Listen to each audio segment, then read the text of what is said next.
We're ready for the start. They're off.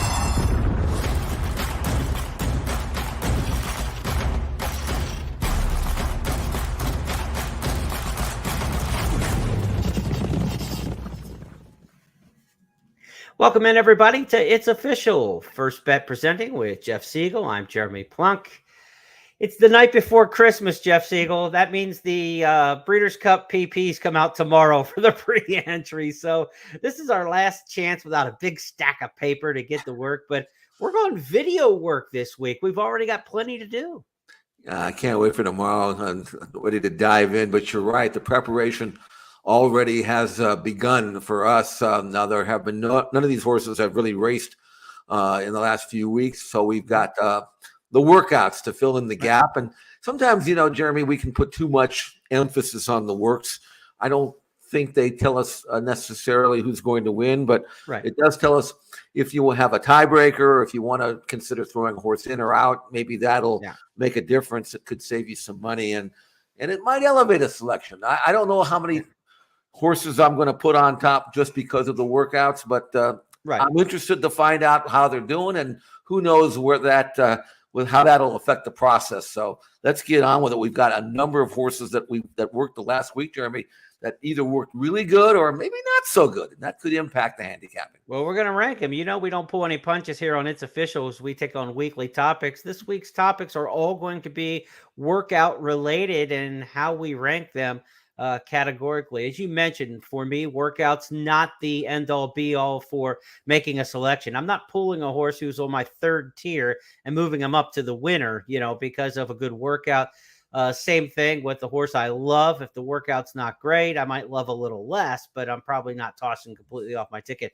Great, like you said, for tiebreakers where you're looking for a little bit of an edge, where you think horses just look even. Who's doing better now can be the difference between two even horses. And I think as we get to Breeders' Cup week here next week, we're going to hear a lot of, he did everything just right, he's perfect, she's doing this, just what I wanted, all those kind of talks. You're going to get the platitudes from the trainers, except maybe the Europeans. They tend to be a little more loose-lipped when it comes to how their horses are doing. So when we evaluate the Europeans, we're not going to have like timed workouts to look at like we do with the American horses. But if their horses aren't doing that well, we tend to hear about it from them at least.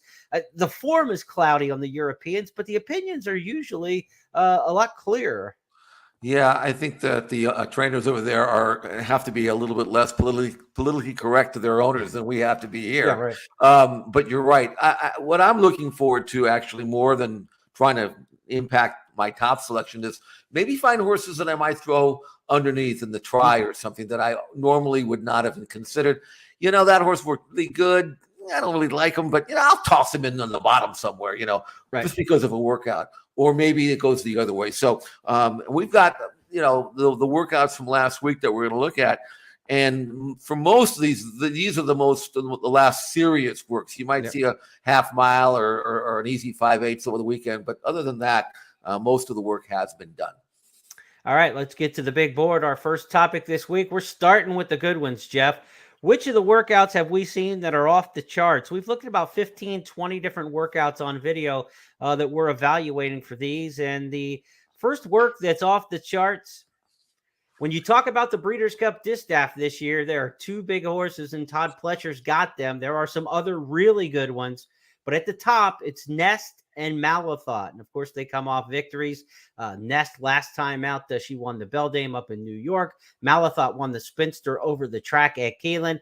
Jeff, if we had to separate, you talk about tiebreaker separating good horses. This is kind of like the quintessential tiebreaker type of discussion that we want to have. It's Malathot and Nest. And take us through this work from the other morning. Right. Well, on form, I might give Nest a little bit of an edge, but after watching this workout, you really have to think that Malathot is really, really doing well. She's on the inside, and she is really, really eager here. And certainly Nest is a top-class filly. But Malathot, who has won her last two, and of course she's perfect at Keeneland 3 for 3. Nest has won her last 3. So they're very, very hard to separate. And I actually thought that I expected Nest, who's got a little bit more speed, a little bit better turn of foot, might work better. But man, Malafat is just pulling the jock out of the saddle here. Yeah. And I would maybe suggest, and remember, this is not a race, it's just a workout. But Malafat looks as good as I've ever seen her look, Jeremy. And when she looks good, she runs good. And she looks like a powder keg here. She looks like at any time, if the rider drops the hands, she's going to go. And on the outside, Nest is getting a little niggling here. You see a lot more activity. You can tell in the action of the ponytails of the riders, but they're trying with Nest a little harder. And look at Malafat, just kind of like, nah, that's not happening. That's not happening. You're not going by me. And as they go to the gallop out here, I thought Malafat looked really good. And the one thing we know about Malafat is that's a steady grinder, right? She never comes back in a race. So if Malafat is forward in here and she's in front of Nest at some point in the race, I'm not so sure Malafat gives it back here. Now on the long gallop out, again, they're just easing up and neither ask for much at this point here as the work ends. I was really impressed with Malafat in this one. And of all the works I saw so far on video, to me, this is the one I like the most. And you know, these two fillies, there's not a lot separating them in terms of resume. They're both very accomplished. The brilliance factor, a lot of people will say Nest has been more brilliant in the afternoon, and that's a fact. I think that's a fact. Brilliance is a visual statement, but it's also, I think, when you look at those two, you can say if somebody's going to have a spectacular run them off their feet effort on Breeders' Cup Saturday in the distaff, it's Nest, but you don't need a spectacular run. You know, you don't need to be inside information and winning the distaff by 15 or whatever she did that year way back when in order to have a commanding performance. And Malafat is capable of commanding that distaff field on her form and certainly on that work. I thought she looked excellent. I thought she did too, and Nest is good. And the teammates, they're stable mates. There's very little to choose between the two. I just we're blown away. You know, this wasn't off the charts work, you know, for both, but specifically for Malafat. She has never, ever, ever been better. Our other off the charts work to talk about here, Jeff, is the Prince of Darkness, if you will. In the dark with the glowing light last week, it was Flightline. He's now arrived on the scene at Keeneland, but his last work at Santa Anita with the blinking lights, we're not going to see a lot early, but I know you're going to like what you see late.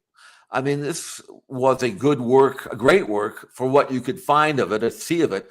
You're not seeing anything till maybe inside the eighth pole, but I can tell you from the top of the stretch to the clubhouse turn, he was just cruising and going fast. I mean, 3/4 on 11 and 4. You can't time the horse. You can time the flashlight. So I guess the time was pretty good.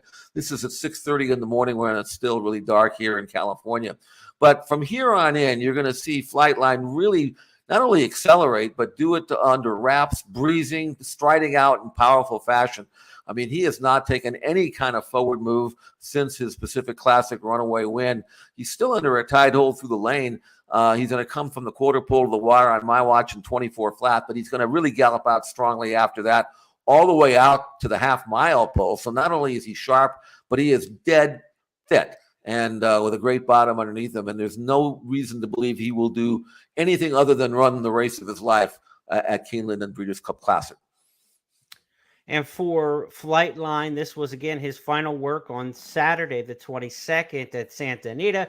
He arrived at Keeneland on Monday, the 24th. He hit the track for light jog gallop this morning on the 25th.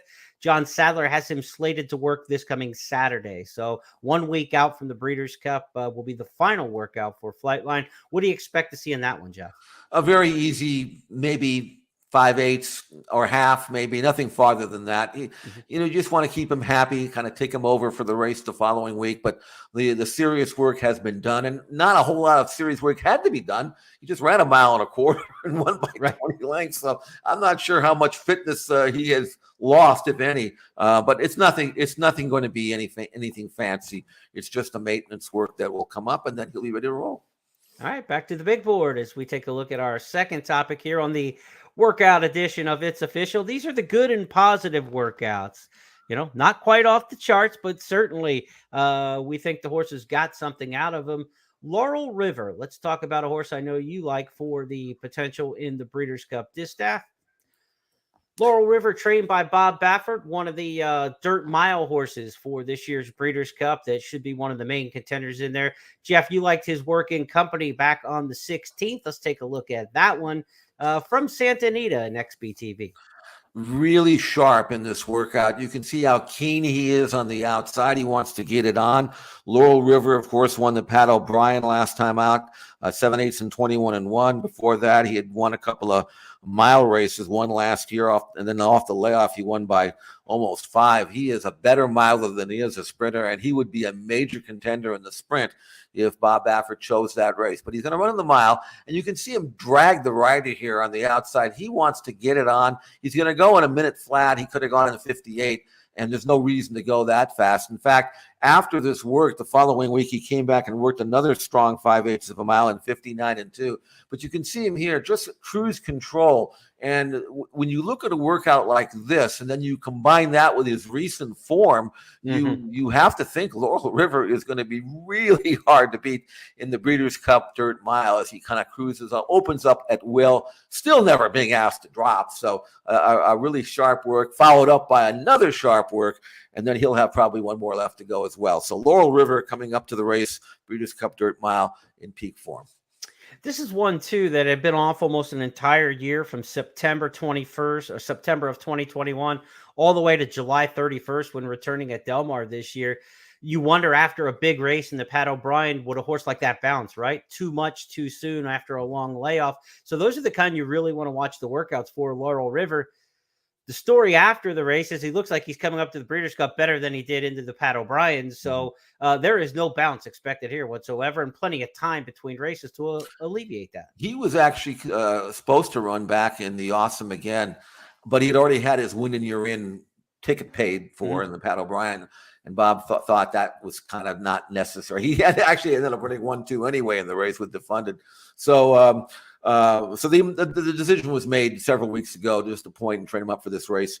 And you mentioned the long layoff. He went from September 21st of last year to July of this year. So that's 10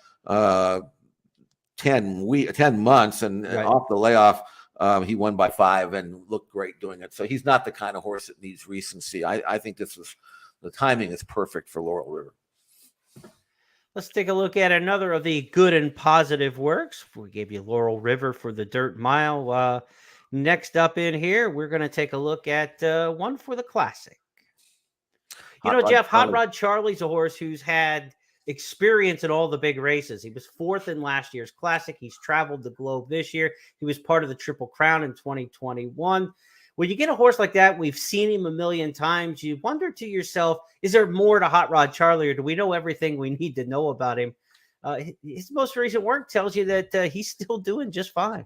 He is a horse that will work well when you want him to. And obviously, Doug O'Neill wanted to get him sharpened for this race following his win in the Lucas Classic, which was not too earlier this month. But it's good to see that him come out of that race, which was a kind of a tough, taxing race when you consider how he needed to fight back in the final 16th of a mile to win. To see him come back and appear this sharp, and he was very sharp here. He's the work scheduled to be, I'm pretty sure, maybe not, but I guess whatever the case is, he broke off behind another horse, and I don't know whether he was supposed to stay with him or behind him or blow on by. Well, the final 16th of a mile, he is really going to look good here. Yeah. And he's not being asked, Jeremy. This was a sharp work, really, really good. I think Hot Rod Charlie is going to run as good as he's ever going to run in the Classic. I'm not saying he's going to win, but he could easily run second. There's nothing wrong with finishing second. This is a happy horse. I mean, just look at the way he's reaching. He has the right lead. The ears are up. Not much encouragement, a little bit from the elbows from the rider, but mostly all on his own. And really, this is as good as he can look, I think. This is the best version of Hot Rod Charlie. And like you said, he's going to be set to run his race, whether it's good enough to take on the heavy hitters like Flightline and Life is Good in the Classic. We're about to find out. But one thing about him, he's used to Keeneland. He's the home team this year. He's been at Keeneland since late June. That's correct. I liked him, actually. I actually bet on him last year in the Classic as a 3-year-old, and he finished 4th. He looked like he had a great trip, which he did, but he was also racing on that very deep rail throughout, and I thought he got mired down the last part. And the way he worked here indicates to me that he's as good as he was last year, maybe even better, which doesn't beat Flightline, but it might beat everybody else. And again, if you're looking for something to hook up Flightline with, if you're playing exactas or trifectas, based on what I just saw, Hot Rod Charlie's going to have to be on your ticket somewhere. All right, let's take a look now at our next series of horses. We've had the off the charts, we've had the good and positives. Now just the kind of meh.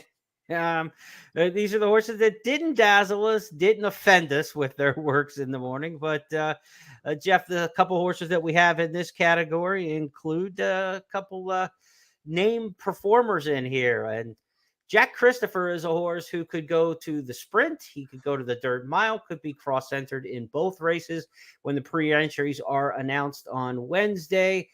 Let's take a look at Jack Christopher in company last week at Keeneland over the weekend and see maybe which race he should go in or what we think of him coming into either potential spot.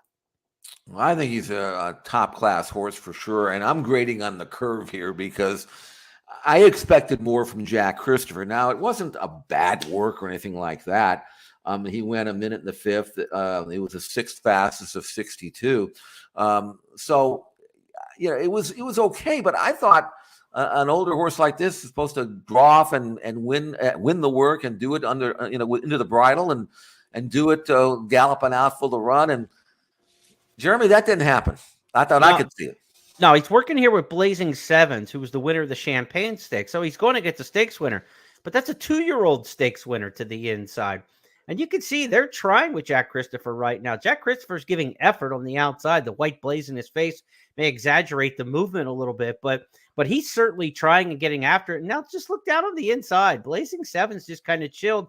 And this is where you expect Jack Christopher to open up 2 lengths and just kind of go on with it. And look at Blazing Sevens. Does it say more about the 2-year-old on the inside, or Jack Christopher looks like he's kind of just hanging out there a little bit? I was impressed with the 2-year-old. I mean, he's elevated in my eyes based on the fact that not only does he gallop out better than Jack Christopher, but Jack Christopher's got to be niggled at and chirped to a little bit to stay with him. Yep. And he right here, look at this. He had to be flagged his, even there a little bit in the gallop out. Exactly. So I'm going to promote the 2-year-old on the rail.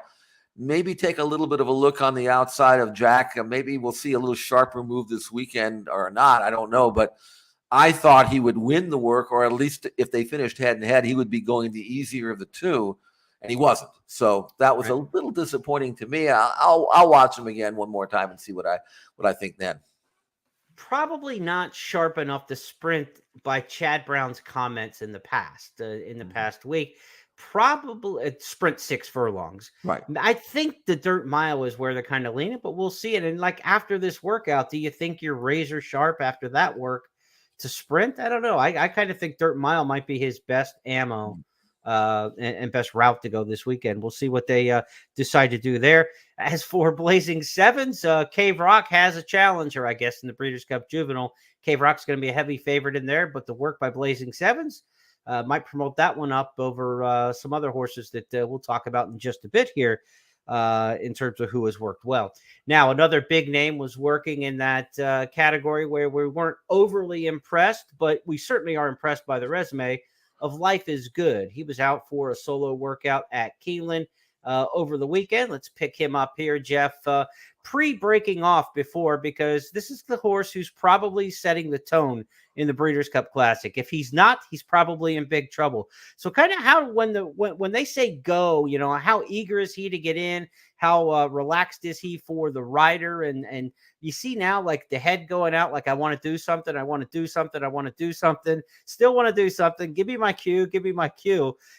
This is a horse who's going to run and run fast at the beginning of the Breeders' Cup. And this eagerness and this work before they broke off shows me that that's not going to change. No, they're going with him. He's going to be on front. There's no rating him. But let me remind you that Life is Good before he ever ran, and he made his debut. He was all world. He had trained so well. So he's normally a very, very good workhorse. So I expected to see that, especially 2 weeks out from the biggest race of his life and maybe the last race of his life. And, he went off well enough, but again, and he wasn't really asked too much, but I would have liked to have seen a little bit more enthusiasm, a little bit more power in the final stages. Right. You know, he kind of runs with his head up to begin with, so he's never going to look all that good visually. But I don't know if this is the kind of work you expect from a horse that you hope will beat Flightline, because based on what I'm seeing here, that ain't going to happen. Better early than late, right? And that's not the recipe for him. I mean, he needs to get stamina for 1.25 miles. That's the big question mark with him, right? We know he's fast. We know he's a great miler. He blew the doors off of everybody in last year's Breeders' Cup Dirt Mile. To me, it's about beyond the wire, the gallop out, everything that goes with it. And to me, this isn't just the fantastic work by him. It's not a bad one, but I don't know that you look at this and say, I want him at 1.25 miles. I thought it was better early than late. I agree. I mean, it was not a bad work, but if you're going to beat Flightline, right, you don't want that wasn't a bad work. You want a great work, and I didn't see it here. And the strategy is obvious. He's going to the front, and Flightline will sit behind him, and then from the quarter pole home, we'll find out what Life is Good is capable of doing. You don't want a work that's labeled kind of meh. Is what you're saying. To beat Flightline. Hey, if that was a maiden, it would be good. But if he's running against Flightline, you need better than good. Let's go to our fourth topic as we go down the totem pole of workouts here and prep for the Breeders' Cup. These are the ones that we've deemed disappointing, and it's a pair of 2-year-olds to start off here. Jeff, one of the toughest prep races we saw this year was the Breeders' Futurity at Keeneland, where Loggins and Forte really went after each other. It was a throwdown for the entire final quarter mile where those juveniles really got down and got after it. Soon thereafter, Loggins was declared to be a non-contender for the Breeders' Cup, where Brad Cox and company said, we'll wait for next year in the 3-year-old campaign with him, which we both salute as a good decision. Mm-hmm. As for the winner of that race, it was really important to see Forte come back to the workout tab. And we saw that in company over the weekend at Keeneland. So let's go back to Forte against Lost Ark. Now, this is a horse, Jeff, Lost Ark, who ran in that Breeders' Futurity as well, and got beat 10 lengths when running 6th by the winner here, Forte. They're back in company. Forte is your runner on the outside. Here's another situation where I thought Forte was going to sweep on by and open up, or at least prove best. And again, it didn't happen. I don't know. Forte's he's done well. I mean, there's no question about that. He won the Hopeful, which was very impressive. He comes back and he wins the Breeders' Futurity, and he's okay. That horse on the inside is a nice, cold Lost Ark. He's got awful action, but he's not a bad horse. And here at the end, you can see Forte having to be ridden just a bit, whereas Lost Ark is kind of under wraps. And again, situation where, if you're looking at a horse that's that you expect to win the Breeders' Cup Juvenile, don't you expect more than this? I would have. Yeah, and in the gallop out. And again, you've got Cave Rock coming in from the West Coast, who is, the gorilla of the division, it looks like. But this gallop out from Forte, remember, he won the 7 furlong Hopeful. Then he came back and won a very taxing edition of the 2-turn, 1/16 Breeders' Futurity at Keeneland. So he's coming off the same trip and distance that they'll run in the Breeders' Cup Juvenile. But he just beat this horse by 10 lengths. And there's no way you can watch this work of Forte and feel like, I feel great about it. You know what I mean? This is disappointing for sure. Unless Lost Ark has gotten way better, which we don't anticipate happening. It was a tough race on the front runners. It was no better for the horses 10 lengths behind them in that situation. So a disappointing effort there, I think, by any calculation from Forte. And that tells us maybe that Blazing Sevens, the Champagne winner, who worked so well in company against Jack Christopher, maybe the second best horse for this year's Breeders' Cup Juvenile of the ones of the major prep winners. The pecking order might go West Coast with Cave Rock, then the Champagne winner, and then Forte. I know those two horses faced off in the Hopeful, but it looks like Blazing Sevens may be going better now than Forte is right now. That's how I read it.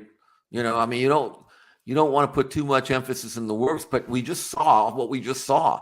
You can't ignore that, and especially with 2-year-olds whose form can fluctuate more than the older horses. You go up, you get better, you go down. And we've seen that happen with 2-year-olds so many times. So right now, I'm a little soft on Forte based on that workout. And we saw in the Breeders' Juvenile, the immediate reaction was, "Wow, what a horse race!" But boy, was that the right prep? And so that Right. becomes the question mark. There's something that there's a prelude to that workout that we just saw Sure. that follows some of the narrative. So we'll see if Forte bounces back with a final work over this weekend. Maybe he'll look spectacular and just need a little more time. But definitely keep your eye on Forte because that wasn't what we wanted to see. Another one of the workouts that Jeff did not go as scripted, perhaps with the connections would have liked, is the Cinderella horse from Iowa. Uh, you know, Tyler's Tribe is a horse who's undefeated in 5 career starts. He's the fastest thing in Iowa, blowing everybody away at Prairie Meadows. But his deal is sprints. I think his connections think at this kind of level. So they have to try the Breeders' Cup Juvenile Turf Sprint because there's no dirt sprint available. So they gave him a trip over the track and the turf course at Keeneland over the weekend. Here's how it turned out for Tyler's Tribe. We're going to take it at the beginning here as he's being ponied up to the spot where he'll break off for the work. Jeff, to get a 2-year-old ready for grass first time, there's not a lot of chances to train on the grass, right? I mean, unless it's a clocked workout, they're not going to let you out there just to play around. Yeah. You really have a hard time working a horse on grass at Prairie Meadows too, since there's no grass course. Right. But this is a horse that was trying grass, and he's looking around. His ears are up. He's not striding out. He looks like a steeplechase horse getting prepared for the first jump. You know what I'm saying? Mm-hmm. He's just not happy out there, and he's not moving well. He's going to switch back to his left lead, and that means he's not really grabbing the ground. He'll do that right about now. And I think that, you see a horse like this, you wonder, maybe this isn't the right move to do. I mean, he doesn't have to win the Breeders' Cup Juvenile Turf. He's a gelding, and I think that he might be better off looking to keep his winning streak alive by tackling easier company over a main track that he likes, or at least dirt, a surface we know he handles. I mean, this, and the other thing about it is because he wasn't asked to show speed, maybe he just said, "Oh, you don't want me to go fast? I'll just go slow." The horses, they get a cue from the rider, and if they wanted him to blast off, maybe he would have done better. So when I say disappointing, I don't lose any faith in the horse. I think he's a really fast, legitimate, classy sprinter. But if you're talking about expecting him to duplicate his best form on turf based on this work, I can't do it. I just can't. And that's Tyler's Tribe, a potential candidate for the Breeders' Cup Juvenile Turf Sprint on the Friday card. So a couple of the 2-year-olds didn't work the snuff that we would like to see. Jack Christopher and Life is Good were just okay, but not quite where they should be. Definitely, we were impressed by Laurel River and Hot Rod Charlie. They turned things on and seemed to be moving the right way. And at the top of the list, it looks like Flightline and Malathot are really coming into the Classic and the Distaff, firing on all cylinders. That's how I see it. And again, one more week of easy breezes, just nothing fancy to get a last look at these. But right now, I mean, those were the most important works for these horses 2 weeks out. And I think we learned something. I hope we did. Yeah. For more on the workouts, all the stats and trends, the handicappers analysis, the First Bet AI picks, and plenty more, be sure to check out the First Breeders' Cup Wager Guide. The digital wager guide will be available beginning Friday this week. So pre-entries come out on Wednesday. We'll get the early edition out on Friday, and it'll be updated every single day of the week. The digital guide will be updated every day from Friday through Breeders' Cup Saturday next week with new information. All these workout videos linked in and plenty more on terms of the workout videos. You'll get Jeff's analysis of a couple divisions, myself, Zoe, Millie, Michelle, all the crew from XBTV, Eddie Olczyk, and more tuning in and chiming in for the Breeders' Cup Wager Guide presented by First Bet and Express Bet. John White involved there as well. And John's got some good Breeders' Cup blogging material you can check out on the websites as well between now and then. Our fifth and final topic on It's Official this week, as it has been since the Saratoga Del Mar meet, is the Stars of Tomorrow, where we're looking for a 2-year-old or a 3-year-old in the maiden ranks who is impressing and one that you want to keep an eye on. Jeff spotlighted Victory Formation from this past weekend at Keeneland. up into third, still 5 lengths off the lead. Communication Memo to the outside of that one. Wayhill Road dives back to the inside, still well behind Victory Formation in the final furlong, and Victory Formation has a 5-length lead. Communication Memo and Release McCracken going at it for second. Wayhill Road is fourth behind that pair. Past the 16th pole, Victory Formation, Luis Saez, they're home free. Victory Formation to win it. Release McCracken was home second. Communication Memo was across the line in third, and then Wayhill. So, Jeff, our star of tomorrow, Victory Formation, a Brad Cox trainee, a couple wins at the meet with the 2-year-olds for Brad Cox. This one, a son of Taprit. And, they haven't been running super fast in the 2-year-old races this meet at Keeneland. They're running about 3-4 lengths slower than what we're used to seeing for the Keeneland 2-year-olds by each distance. So, can't get too caught up on the times, but this time's a little faster than the average 6.5 furlong race of the meet, 1:17.94. Overall, good performance and one to keep an eye on. Definitely. And then you mentioned how deep the track has been, so don't worry about the final time. Victory Formation being from the first crop of Taprit. You wouldn't expect a Taprit colt to show this kind of early speed, but he actually breezed 21 2/5 at the Timonium sale. That's a bull ring, which is why he brought so much money. And he's a really, really nicely bred colt. When he was bought, the dam only had a winner, a moderate winner in Bellamore. But Bellamore, since then, a filly out here in California, has developed marvelously. In fact, she was placed in the Rodeo Drive Grade 1 Group 1 event, Grade 1 event for fillies and mares over 1.25 miles a few weeks back. So whatever this Tapper colt out of that mare, and the colt, the half brother to Bellamore, does sprinting, he's going to do better routing. And for him to win first time out, I thought was very impressive. He cost a lot of money. He's a great looking colt. His half sister has developed beautifully now as a 3-year-old, so the future is bright for Tapper.